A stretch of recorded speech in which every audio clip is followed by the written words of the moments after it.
I can't hear you. We are launched. Can you hear us now? We are launch day here at Invite Press. We've got our latest book, Growing in Grace. I am not sure you can hear me, though. Can you hear me, Dora and Kenda?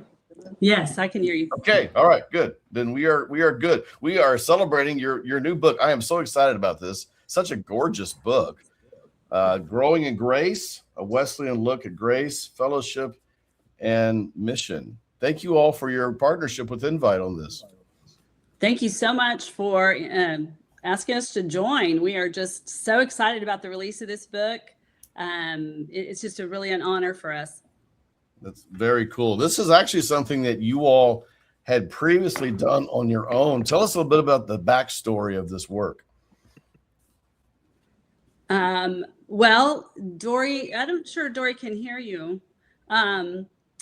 Dori was approached by the Mid-Texas Global Methodist Conference to do this work. They asked her if she might write some curriculum for women in the conference.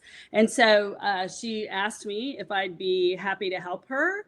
And we've always wanted to collaborate on things. We've been friends for a long time, Bible study friends. And we were just very excited about the opportunity to work together on something so exciting as curriculum for women in the Mid-Texas Conference. So that's kind of where it started, and it has just blossomed from there. We just couldn't imagine the reception to it and how the women were really hungry for some Wesleyan curriculum that talked about John Wesley's understanding of what Scripture says about grace. And so it's just been a real blessing to us to be able to work on this. That is awesome. I think we have a little bit of technical work here trying to figure out how to. Dora, you can't hear us still, can you? Nope, she can't. Okay. All right. We were going to try to get that resolved. I'm not sure we can, but we'll work on that. Sorry about that. Dori, Kenda, kind of talk a bit more about the work that y'all have been through several churches in Mid-Texas for the Global Methodist Church doing this already. Is that correct? Yes, we have. We have had tables at various conferences to promote the work and to answer questions about it. And Dori has led a few retreats about the Bible study, and those have been very well received. So it has just really blossomed, and we have just been so grateful for the reception of it. Grace is such an important issue that sometimes we forget to really talk about what it means to have a grace-filled life and what God offers us before we even ask. That He is out there pursuing us, wooing us. And when women hear that, it is just a very refreshing message that there's not anything you have to do to start the process, that God is wooing you. And once you understand that and you accept that, then your relationship with God changes, you accept His forgiveness, and you just begin to flourish in your spiritual life.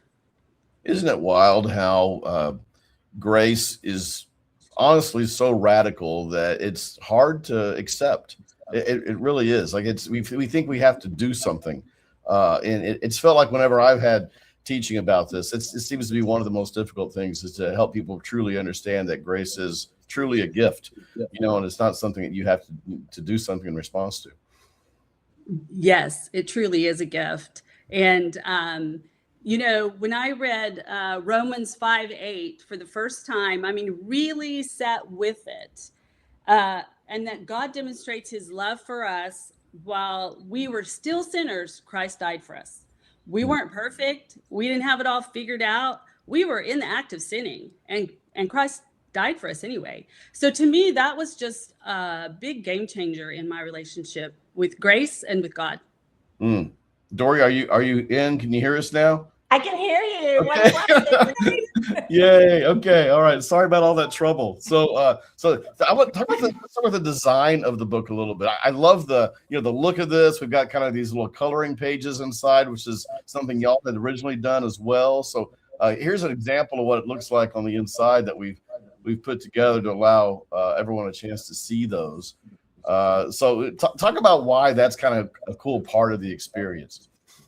I think women, with all my teaching of women, like they like to doodle. Sometimes you're not so into wanting to take notes. Some people are like, and there's certainly pages for the note takers to write their outlines. But some of us, we just need to take it in. We need to reflect and think and pray. And sometimes just keeping our hands a little busy while we're reflecting on something that's going on, it's very soothing. So it's just fun and helpful. So there you go. That is awesome. Let's talk a bit about okay. So when we publish our books like this one, we have we put it out on Amazon. We also have it available on the inviteministries.org website.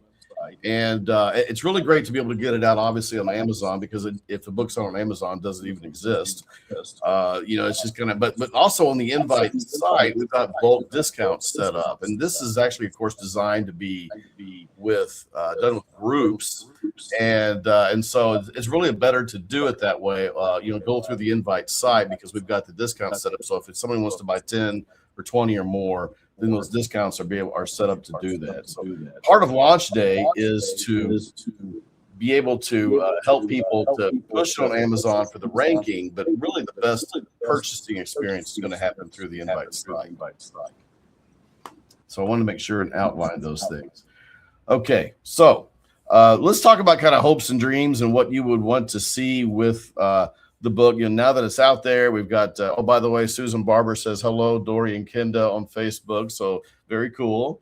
Is that a family member, Dori? Is that a friend of yours, family member? A family member, such an asset to all the work that I do. She is amazing. That is so cool. So let's talk a bit about hopes and dreams, like from a standpoint of getting this out into the world. What would you all like to see happen? What would you like to see God do with this resource?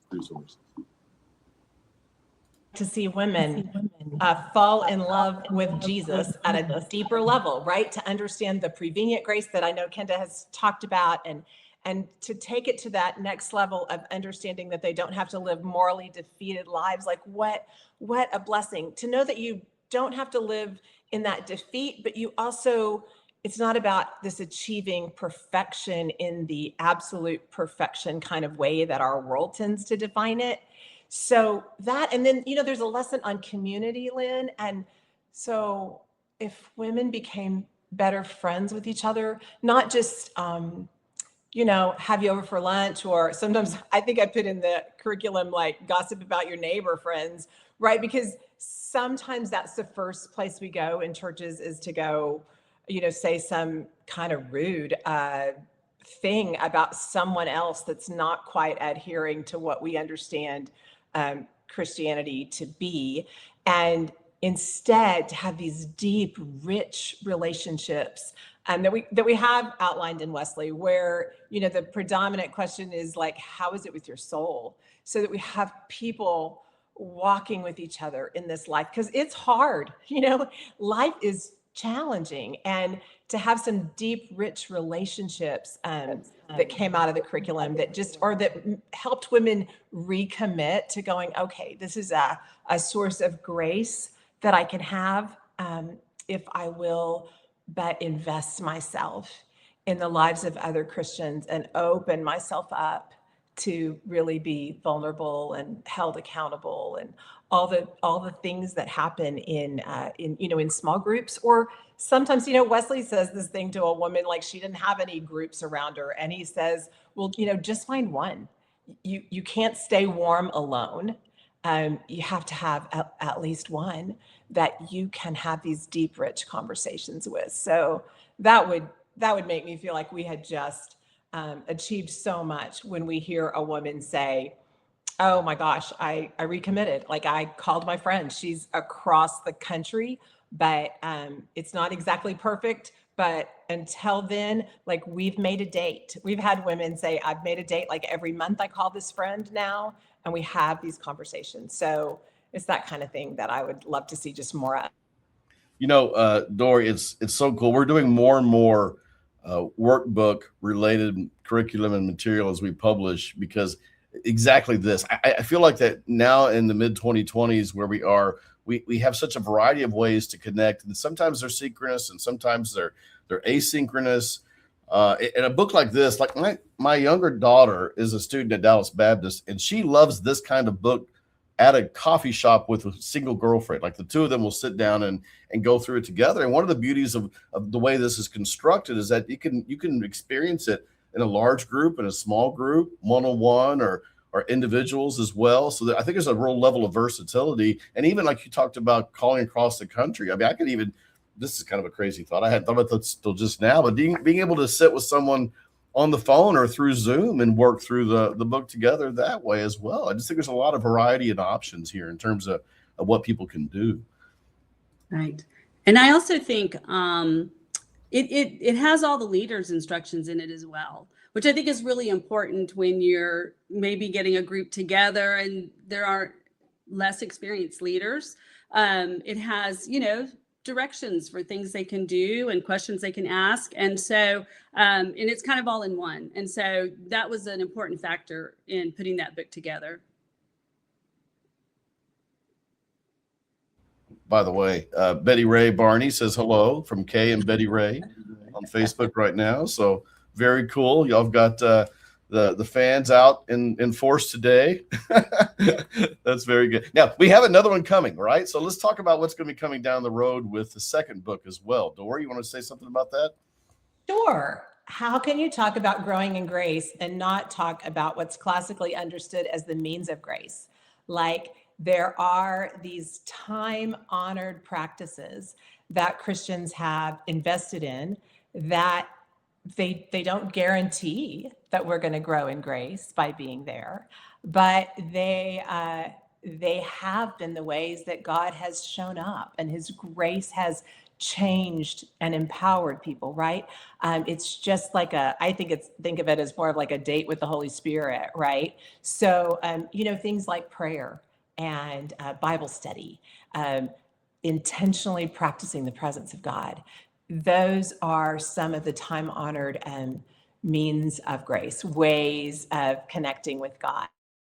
And so that's what the next book, it's walking in grace. And to walk with grace, we invest in these rituals, these practices, these disciplines, spiritual disciplines, right?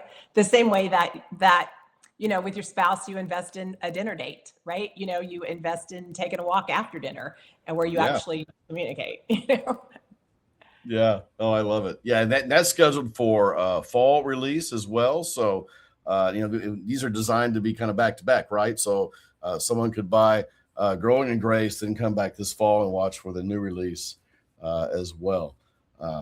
All right. Well, I'm so excited to work with you all. Thank you for your time today on this new release launch day for Growing in Grace, a Wesleyan look at grace, fellowship, and mission with Dori Barber and Kenda McVeigh. So get it available on Amazon or at inviteministries.org today.